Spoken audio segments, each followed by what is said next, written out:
Listen and have a look at some of the interesting people, places, and animals of Nepal. So monkeys. I didn't realize there were monkeys in Nepal. What can you tell us about these monkeys? Well, I can't tell you much actually, except that there are loads of monkeys around and living in certain temple complexes.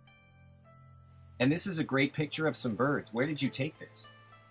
I was in a cafe drinking tea close to Kathmandu.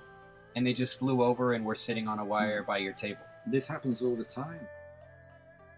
And this looks very cool, man. Tell me about this rhino. Well, I spent about 5 days hiking around Chitwan National Park, Nepal, and it's famous for 400 or more rhinoceroses. Amazing. Wow, look at that thing. How close were you to that? I was pretty close, but you've got to be very, very careful. Behind me were some trees, and one time I made a rhino very angry, and it started moving towards me. So I had to climb up a tree, and I was up that tree for about 20 minutes while it grazed around the bottom. That looks like this situation. I think this is this situation. Okay, so now we're getting into people of Nepal. Now this is kind of what I would expect from a National Geographic photo, but tell me about this scene. Well, this is a marketplace, and Kathmandu is full of amazing marketplaces. There are people selling things everywhere on the streets. And this guy, he looks really interesting. What can you tell me about him? Kathmandu is full of very, very interesting people in all kinds of different costume and from many different cultures as well. It's a central point where sadhus is a Hindu word for wandering yogi. And this guy is a sadhu. Yeah, it's a very spiritual place. Now going from the very old to the very young, what can you tell me about this little boy here? This sweet little boy lived in a village in the middle of Chitwan National Park. Oh, really? And wow, people live in the middle of a national park. It's amazing. Oh, wow. And it's very dangerous.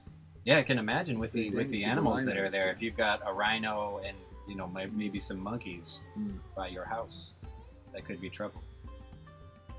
And they spend a lot of time cutting the long elephant grass. Are there tigers over there? Yeah, there are many tigers. Oh, really? I never saw any because they lived in the hills away from the main part of the park. And wow, what a great picture. What can you tell me about this lady? Well, she was one of the villagers, and she was just relaxing. And what an amazing house! I know. Look at that house. Even at the top of the picture, you can see it's like an inlaid. It's a carving. Yeah, like a carving of a dragon or a serpent or something at the top of that house. Yeah, maybe some kind of lizard or something like that. There's so many geckos and small lizards around. Is that what made you take the picture, or were you taking a picture of the woman because you thought it was an interesting scene, or? I just thought it was a very interesting scene. Yeah, it's nice color too. All right, so here we're leaving the village and going by elephant. Yes?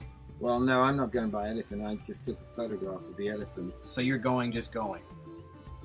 I'm just wandering around. Ah, I see. But one thing I would have liked to have had was an elephant ride, because that's probably one of the best ways to see the park on the back of an elephant. Yeah, you might not have to climb up that tree when the rhino came. It is the safest way because even tigers won't attack elephants. I bet if you could ride on the back of a tiger, nothing would attack you. If you could do that.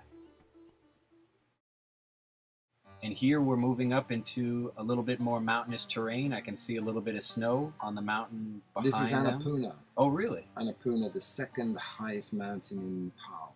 And this woman has, it looks like some onions in her hand. Are they growing those up there? Yes, yes. Oh, really? This is just before the base camp, which is where the snow starts. So there's a lot of greenery. Yeah, I can see there's still little hints of things growing in the rocks here in the lower left-hand corner of the picture. Okay, so now we're moving even further up a mountainside here. What kind of tree is this, man? This is amazing. I think they're rhododendron trees. Oh, really? And they're huge, aren't they? Yeah. How tall was that? My goodness, it was about 12 feet to 20 feet tall. Huh. And this thing must be quite a bit taller now. I'm sure I mean, it is. imagine. That's right. And it's part of a forest as well. Yeah, so. yeah, yeah. There's still lots of greenery in the background. Yeah. All right, so now we're moving out of the trees and moving up a little bit further into, these are the Himalayas, correct? Yes, that's right. Amazing. And did you climb it? I climbed it for about 2 days, and I stayed in guest houses on the way up there. But I didn't go further than the last trees. I see. I didn't go into the snow. Oh, really? Yeah, I was a bit worried because I'd heard of stories about people getting frostbite. Really, frostbite? Yeah, and I wasn't wearing the right clothes or shoes. Well, at least you got some really good photos. Oh yes, I was quite satisfied just sitting and looking at the snow and these beautiful scenes. This looks like a really amazing trip. Next time you go, please take me with you. Sure, if you got the money.